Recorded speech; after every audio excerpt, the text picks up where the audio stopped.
Mesdames, Messieurs, bonjour, ravi de vous retrouver pour cette nouvelle édition du JT Cultures et Marchés. Alors nous commencerons cette émission en évoquant le retour aux achats d'orge par l'Arabie Saoudite. Nous resterons ensuite en France pour juger des conséquences de la sécheresse.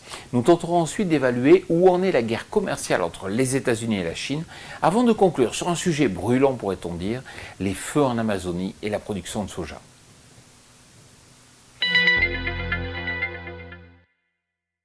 Avec plus de 6 millions de tonnes d'orge importées lors de la campagne 2018-2019, l'Arabie Saoudite se place comme le principal acheteur au niveau mondial.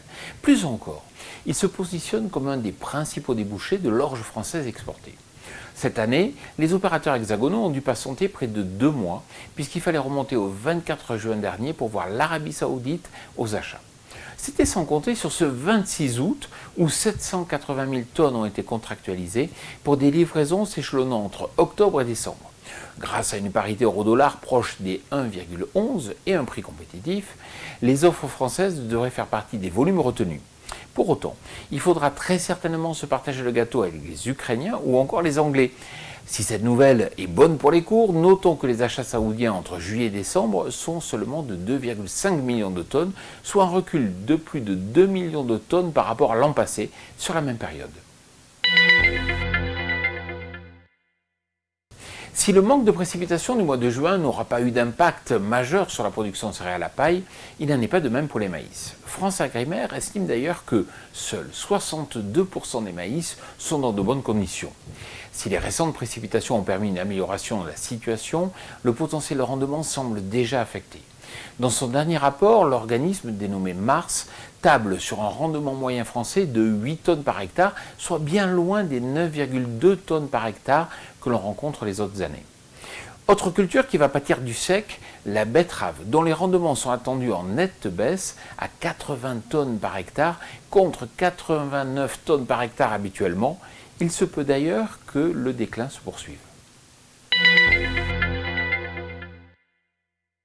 Depuis le 22 janvier 2018 et la mise en place par Donald Trump de taxes douanières sur les machines à laver chinoises, le conflit n'a cessé d'animer les marchés. Dès que Donald Trump annonce un apaisement dans les relations, le tweet du lendemain porte sur la mise en place de nouvelles taxes.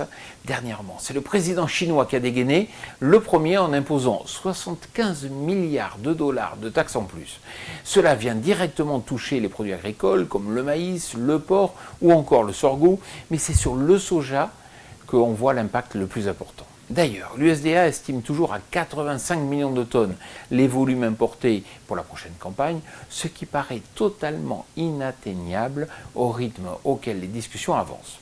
Les cours de la fève américaine auront donc du mal à retrouver le chemin à la hausse, ce qui freine d'autant la progression de tout le complexe. 81%. Telle est la hausse de la production de soja en France entre la campagne 2013-2014 et la campagne 2017-2018. À l'heure où les médias se déchaînent sur les feux qui touchent la forêt amazonienne, notons que l'Europe et la France sont très dépendantes des importations de soja du Brésil.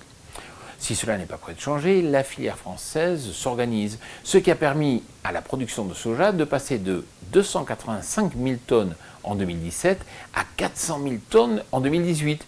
Le climat européen oblige la filière française à être dépendante des importations, avec près de 3 millions de tonnes de tourteaux de soja importés, dont près de 2 tiers viennent du géant brésilien.